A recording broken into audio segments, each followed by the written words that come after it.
رود پرهیاهوی گاماسیاب پس از آن که دشت نهاوند و چمچمال را به 4 نعل میتازد و در فرودست کرمانشاه به نام سیمره وارد سرزمین لرستان می شود، راهی دشوار در پیش دارد.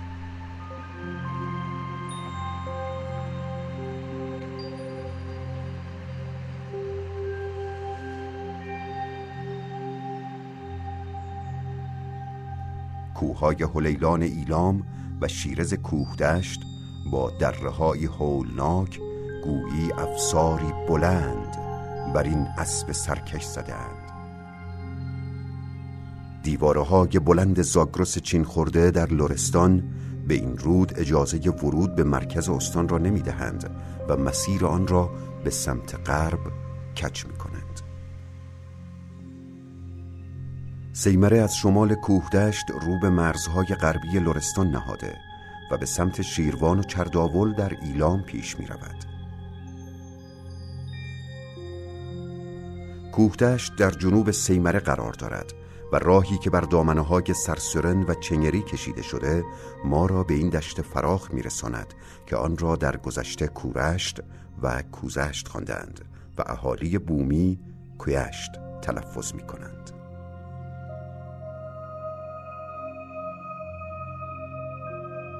کوهدشت که در میان کوههای سرسرن و مپل در شمال و خلیف به مارکه در جنوب گسترده شده، از کهن‌ترین زیستگاه‌های بشر بوده و به واسطه نگاره‌های صخره‌ای و کشفیات مفرقیش برای باستانشناسان کهنه‌کار جهان نامی شناخته شده است.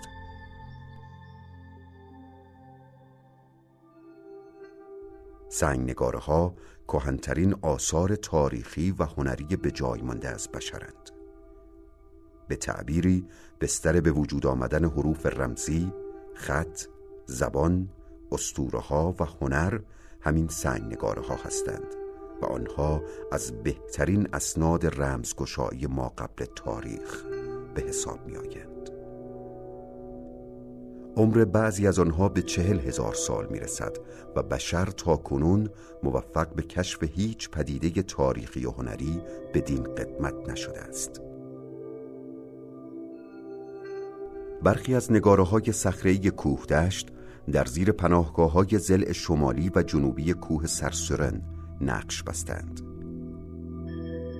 کوه سرسرن در 8 کیلومتری شمال کوهدشت واقع است و به خاطر غلبه رنگ سرخ ماسه‌ها بر قلل و دامنه‌های آن این کوه را سرسرن می‌خوانند که به معنای کوه سرخ رنگ است. نگاره‌های سرسرن شامل نگاره‌های میرملاس و همیان 1 و همیان 2 هستند. نگاره‌های میرملاس در ضلع جنوبی و نگاره‌های همیان بر ضلع شمالی این کوه نقش بستند. نگاره‌های همیان شامل 2 محوطه 1 و 2 هستند که در بالادست روستای همیان در دره‌ای به نام چالگشله در زیر پناهگاه‌های صخره‌ای قرار دارند و حدود 1 کیلومتر از هم فاصله دارند. در همقدمی با سیمره در ناحیه کوهدشت پس از سیری در طبیعت بکر این دیار و هنگامی که آفتاب از لابلای شاخه‌های بلوط‌های پیر بالا می آید، دیدن نگاره‌های همیان به واسطه قدمتشان بر سایر جاذبه‌ها مقدم است. هرچند راه کمی سخت و صعب باشد.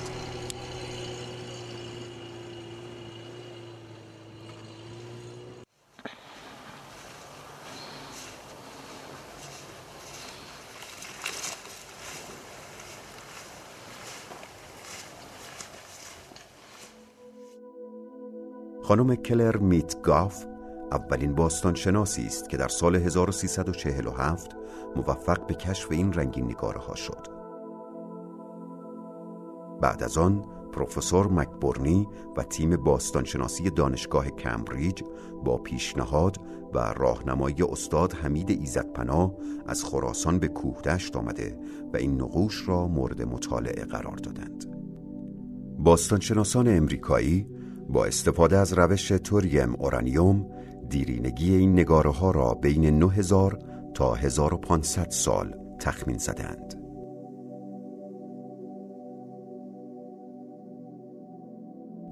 اما در حفاری محوطه همیان قطعه استخوانی پیدا شد که متعلق به 148,000 سال پیش بود و این قطعی ترین تاریخ گذاری آثار پیش از تاریخ در خاورمیانه است.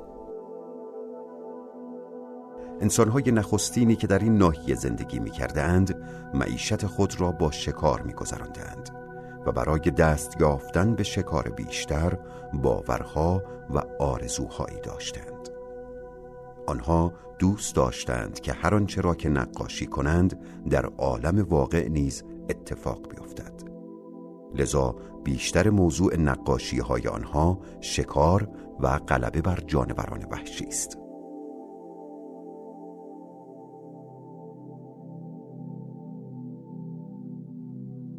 ابزار نقاشی آنها نیز بسیار ساده و دم دست بود. انسان آن عصر با ترکیب موادی مانند شاخه‌های سوخته، شیره گیاهان و درختان، چربی‌های حیوانی، خاک رس و آب رنگ را ایجاد کرد و با آن بر دیواره‌های سنگی نقاشی‌های پایدار و با دوامی ترسیم نمود.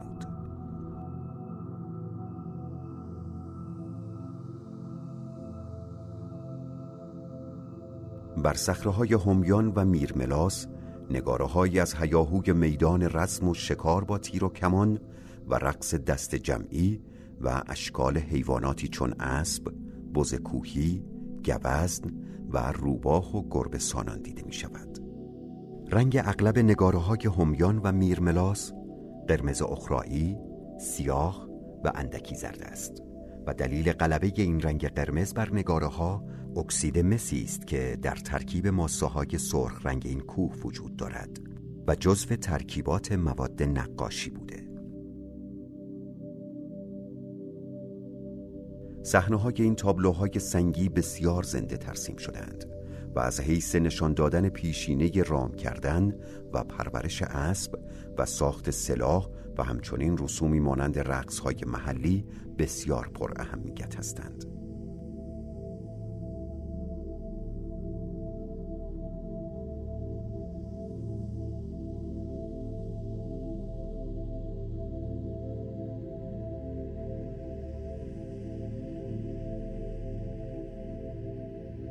گذشته از اشکال حیوانی، نقش پر رمز و راز میرملاس که شبیه لنگری وارونه است نیز دیده می شود که شبیه نقش سکه‌های پادشاهان الیمایی است که تقریباً معاصر اشکانیان بودند. اما بیگمان زیباترین رنگین نگاره صخره‌ای ایران نگاره گوزن سرخ همیان است. سواری تیزتک کمانش را تا بناگوش برکشیده و گوزنی با وقار در حال فرار است. اما پیش از آن که تیر او از چله کمان رها شود، هزاران سال بعد هر دوی آنها هدف تیرهای سربی آتشین قرار گرفتند و تخریب شدند.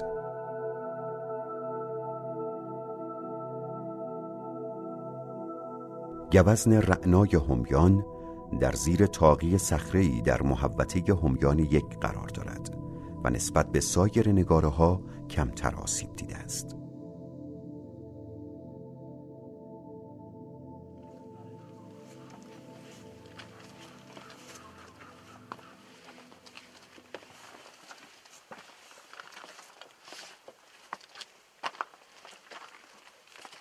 آن سوتر از میرملاس و باز بر بلندای سرسرن پلکان‌هایی کنده شده بر صخره‌ها راه به بازمانده قلعه‌ای باستانی در رأس دره دارد. این راه به تیشکن معروف است و به قلعه‌ای بازمانده به نام قلعه منیژه ختم می شود.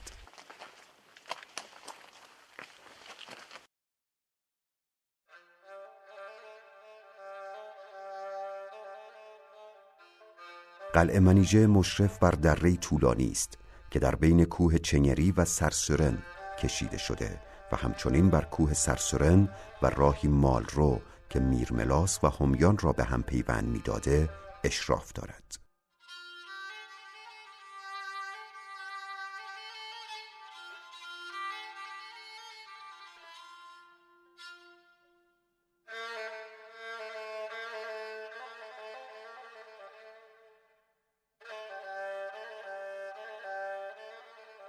این قلعه را قلعه تیشکن هم میگویند، اما بیشتر به قلعه منیژه شهرت دارد. هرچند این سنگچین ها به اندازه یک قلعه گسترده نیستند و پی و بنیاد این مکان به قلعه شباهت ندارد، اما در باور عامه این قلعه را متعلق به منیژه دختر افراسیاب می‌دانند.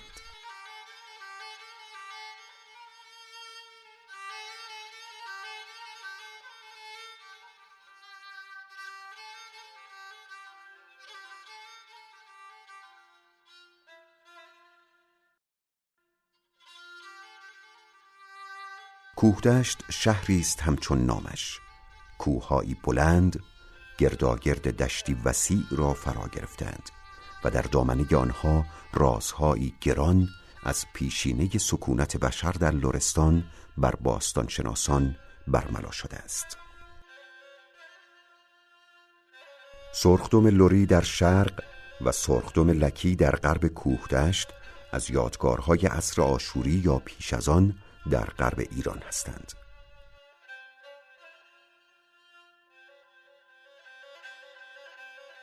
قبل از آن که دکتر اشمید در سال 1317 محوطه باستانی سرخدم لری در شرق کوهدشت را مورد حفاری و کاوش قرار دهد، کمتر کسی با مفرق‌های لرستان آشنا بود. کشف اتفاقی یک بت برنزی توسط یکی از روستاییان در سرخدم لری باب تازه‌ای در باستانشناسی منطقه باز کرد. این بت توسط حاکم وقت کوهدشت در اختیار دکتر اشمید که عازم حفاری مناطقی در رومشگان بود قرار گرفت و دکتر اشمید مسیر خود را به سرخدم لری تغییر داد. مجسمه گیلگمش، آیینه‌های برنزی، مهره‌های استوانه‌ای، مجسمه الهه عشی از کشفیات این محوطه بوده که اکثراً در موزه لوور پاریس نگهداری می‌شوند.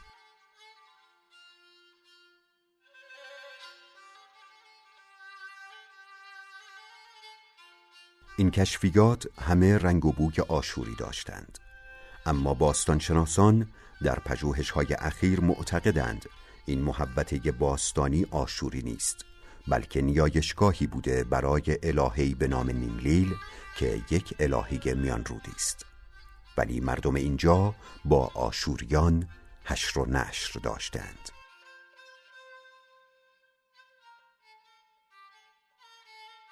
تاریخی که اشمید برای این نیایشگاه حدس زد قرن نهم یا هشتم قبل از میلاد است، اما 60 سال پس از حفاری‌های اشمید در سال 1377 پژوهشکده باستانشناسی ایران در دامنه کوه چنگری در غرب کوهدشت محوطه‌ای باستانی مورد کاوش قرار داد که همتای محوطه سرخدم لری بود و این محوطه سرخدم لکی نامیده شد.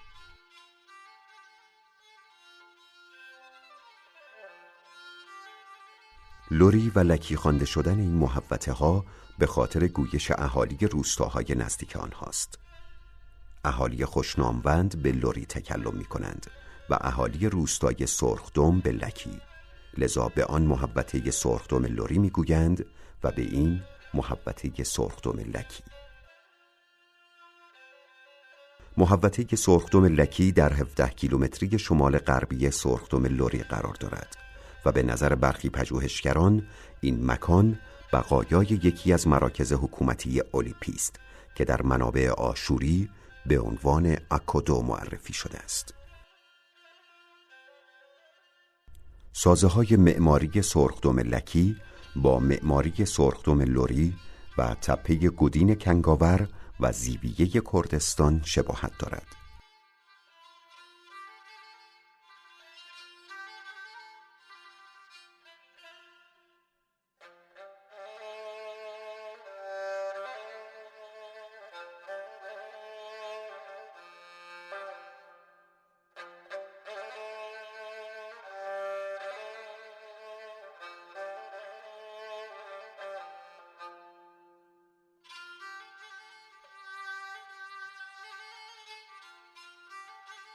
به نظر می رسد که محوطه سرخدم لکی در دوره سلوکی و اشکانی مورد استفاده بوده و بقایایی از ستونهای مکعب و تالار این مکان باقی مانده است.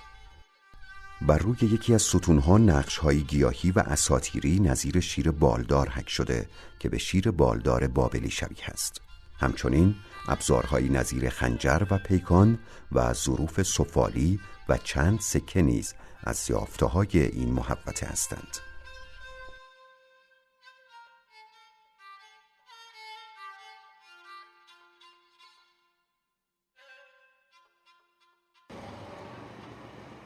شهری که در میانه کوههای سرخدم لوری و لکی در شرق و غرب و مپل و کوژینه در شمال و جنوب گسترده شده، اینک با بخش‌ها و روستاهای تابعه نزدیک به 200,000 نفر جمعیت دارد و اهالی آن به لوری و لکی تکلم می‌کنند.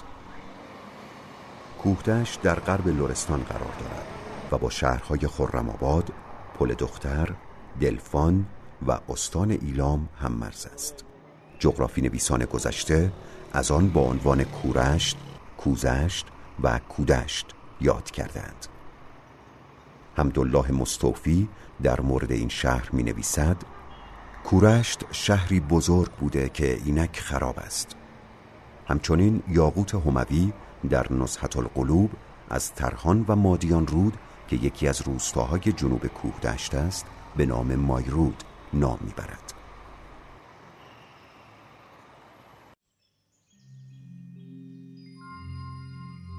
کوهدشت در میانه زاگرس چین خورده واقع شده و آب و هوای آن معتدل و نیمه خشک است. میانگین میزان بارندگی آن به 400 میلیمتر در سال میرسد که عمدتاً به صورت باران است.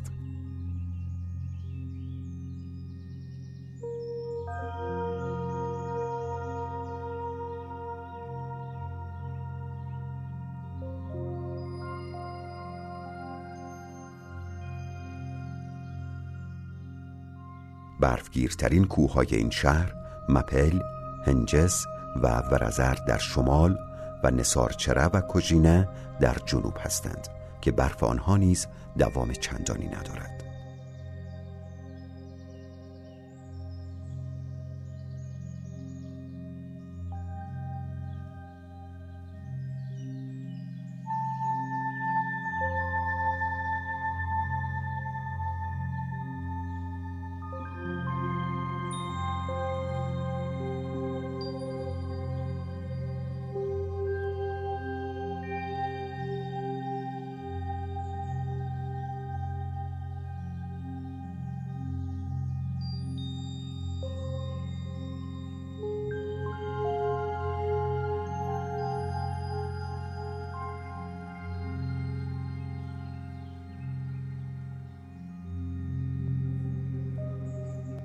برف قله‌های شمالی پس از ذوب شدن به صورت جوی‌ها و رودهای فصلی به سیمره سرریز می‌شوند و برف کوه‌های جنوبی به مادیان رود و نهایتاً کشکان می‌پیوندند.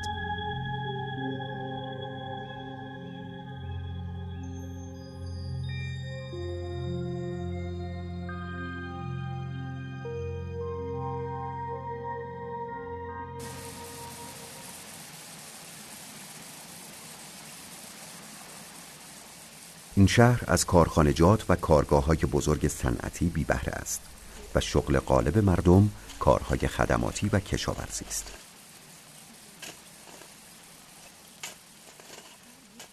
کوهدشت را انبار قله استان می‌خوانند، اما کمبود بارش در سالهای اخیر بر کشاورزی این شهر تأثیر گذاشته است. عمده‌ترین محصولات زراعی کوهدشت گندم، جو، نخود، ذرت و چغندر هستند که از دشت‌های مسطح و حاصلخیز باغسال، کمر، بوگلون، گراب، میشنان، کونانی و رومشکان و درب گنبد برداشت می‌شوند. اصلی ترین و معروف ترین محصول باقی کوهدشت نیز انار کم نظیر زیرتنگ سیاب است.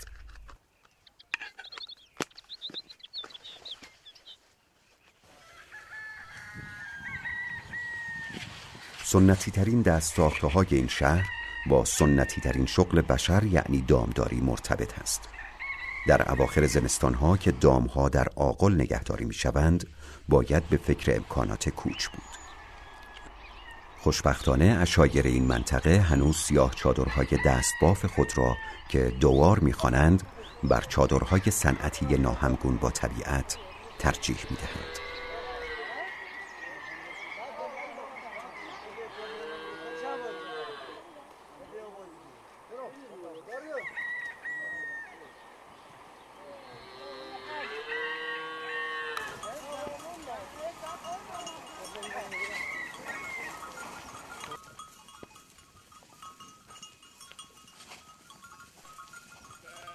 دامداری در این شهرستان عمدتاً به صورت کوچ رو است که یا به صورت کوچ موقت بهاره از روستاها به مراتع سرسبز اطراف است یا به صورت کوچ ییلاق قشلاق است.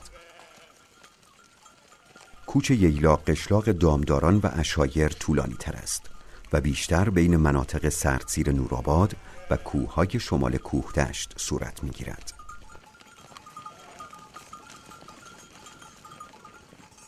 خانواده عشایر که معمولاً نسبت خویشی نزدیکی دارند، محدوده چراگاهی معینی برای خود دارند و برخی سیاه چادرها بر کناره سیمره برافراشته می شود.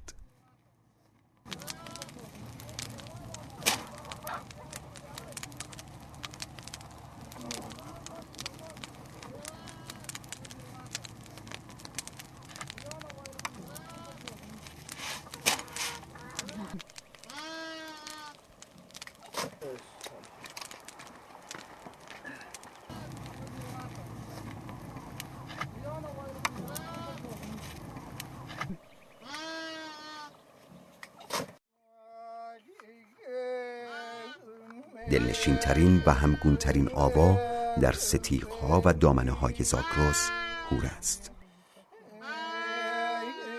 هور آوایی اصیل است که ریشه آن به اهورخانی زردشتی باز می‌گردد و اهالی بومی به هورخانی موراوردن یا دنکردن می‌گویند که تعاریف و تقسیمات آن بسیار مفصل است. مور در زمانهای دلتنگی و سوگ خوانده می شود و دنگ یا گورونی در زمانهای شادتر.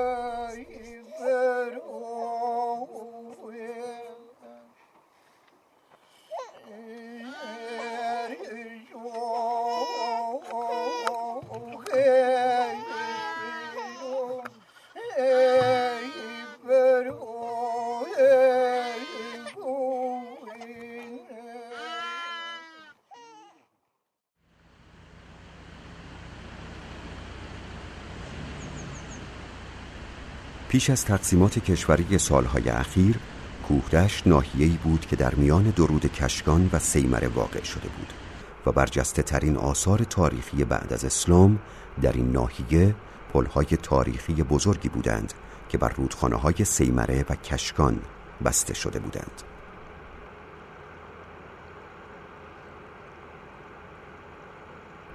کوهدشت سرزمینی حائل بین خرم‌آباد و ایلام و همچنین کرمانشاه و خوزستان بوده و پل‌های کشکان، کلخرد و سپله از دیرباز نقش ارتباطی مهمی بین این مناطق داشتند.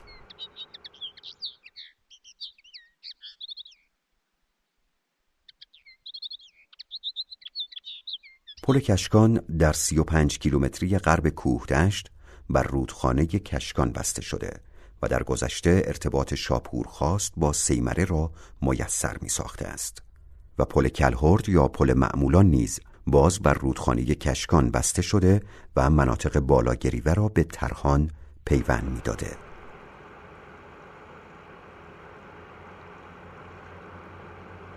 پل سپله در غرب کوهدشت و در منطقه سرترحان نیز کوهدشت را به مناطق پشت کوه یا ایلام فعلی متصل می نموده است. اهالی محلی به این پل پل کرودت می گویند.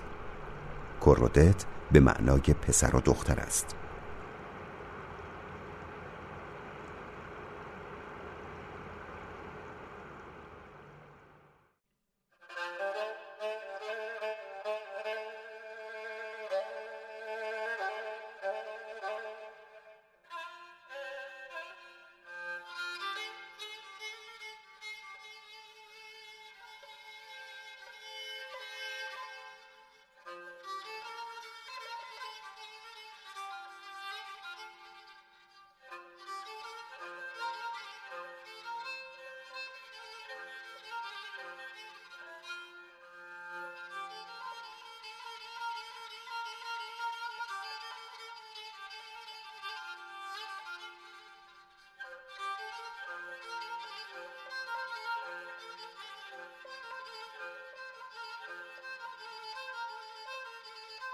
کوهدشت سرزمین جلوه‌های بکر طبیعی است. گذشته از جلوه‌های زیبای عبور سیمره از شمال و غرب این شهر، تنگه‌ها و دره‌های کم نظیر شیرز، گرمه، سازبن و خورچیکش از پدیده‌های منحصر به فرد طبیعت غرب ایران به شمار می‌آیند.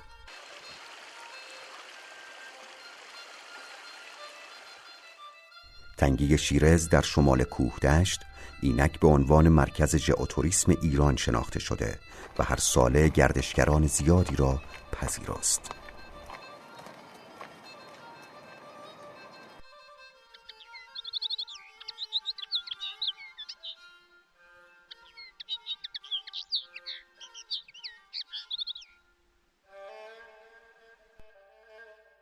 تنگه سازبن نیز که وسکور در غرب کوهدشت و لومار در شرق ایلام را به هم متصل می کند، پدیده طبیعی و گردشگری ناشناخته است.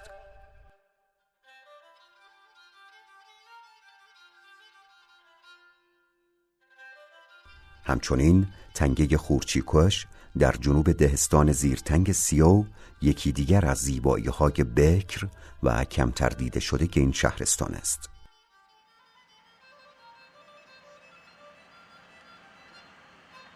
آبی که از چشمه سیو می جوشد پس از گذشتن از کنار روستاهای زیرتنگ و نمکول به چمقره رسیده و در دامنه کوه ویزنیار دره‌ای بسیار عمیق و زیبا می آفریند و سپس به سیمره می پیوندد.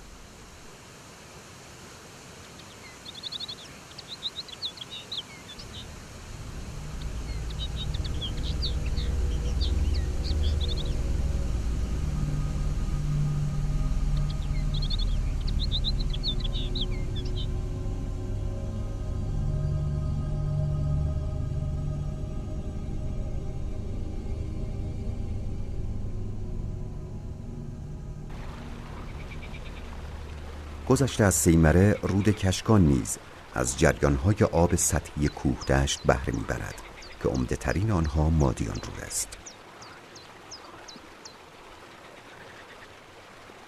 مادیان رود که یاقوت هموی در قرن ششم هجری از آن با عنوان مایرود نام می‌برد، اینک رودی نچندان پرآب است در جنوب کوهدشت در منطقه زرونی. این رود که در گذشته یکی از سرشاخه‌های پرآب کشکان بوده، از دامنه‌های جنوبی کوه‌های شمال کوهدشت و منطقه پریان سرچشمه می‌گیرد و با عبور از زرونی و ریکا رو به منطقه زیودار و روستای بنلار با انجیرستان‌های معروفش می‌نهد و سپس به کشکان سرریز می‌شود.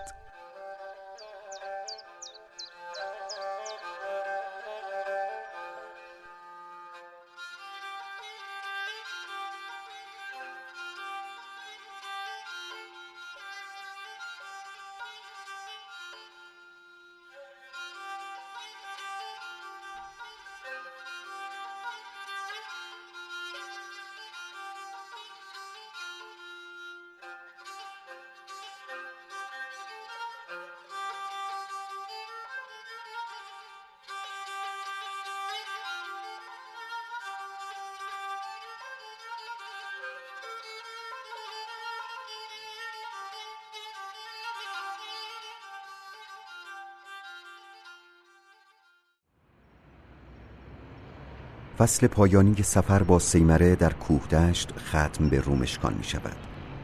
رومشکان آوردگاه تاریخ و دیاری کهن است در غرب و جنوب غرب کوهدشت که در تقسیمات اخیر به عنوان شهری جدید معرفی شده.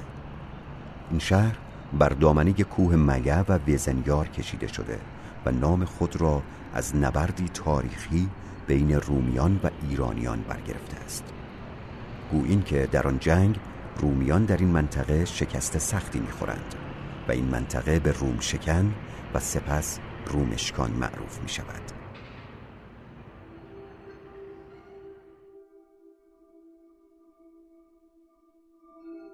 آثار باستانی و تاریخی فراوانی در رومشکان به چشم می‌خورد که از جمله آنها تپه باستانی چغابل، زاغه و آتشکده ویزنیار است. تپه باستانی چغابل و زاخه در کنار بخش چغابل قرار دارد. آثار مکشوفه از تپه چغابل خبر از پیشینه دیرین آن دارد و دمورگان در سفرنامه خود بدان اشاره کرده است. زاخه نیز محوطه‌ای باستانی است که گویی تماماً از سنگ ساخته شده و طاق‌های آن از زیر خاک بیرون زدند. دمورگان پس از دیدن تپه چغابل و زاخه معتقد است زاخاب در عصر ایلامیان یکی از مناطق مهم اطراف سیمره بوده و احتمالاً این بنا بازمانده‌ای از آن عصر است و معتقد است سفالهای کشف شده اینجا شبیه سفالهای ایلامی است، اما پژوهش‌های باستانشناسی اخیر این مکان را بازمانده‌ای از کاخی ساسانی می‌داند.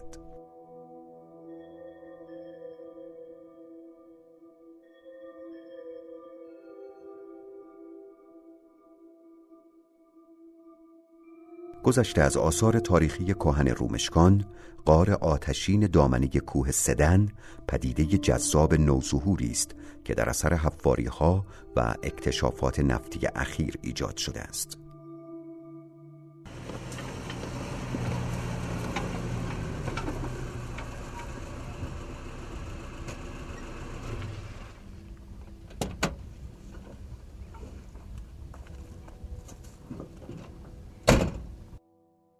در واپسین روزهای فروردین ماه سال 1390 نشت گاز از حفره‌ها و شکست‌های سازند آهکی تلزنگ واقع در دامنه شمالی کوه سدن در نزدیکی چغابل موجب زبانه کشیدن شعله‌های بلند آتش از جای جای این کوه شد. نور خیره کننده این مشعل‌های فروزان اهالی رومشکان را متعجب و شگفت زده کرد و آنها را به تماشای این شگفتی کشاند.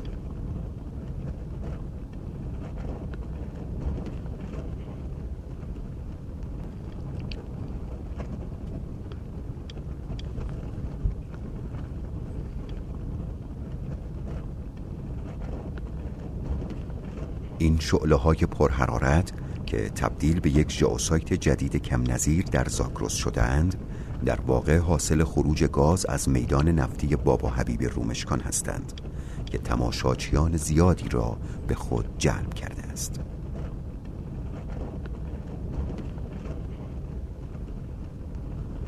اگرچه درون غار آتشین دمایی نزدیک به 65 درجه سانتیگراد دارد و هر لحظه انفجارهای گازی پیش بینی نشده اتفاق می‌افتند و سنگ‌های داغ و سوزان آن قرار آدم را می‌برند، اما ثبت تصویری از شعله‌های زیبای عمق این تنور طبیعی به زحمت و خطرش می‌ارزد و البته می‌توان بر این اجاق پرحرارت کتری چای جوشاند.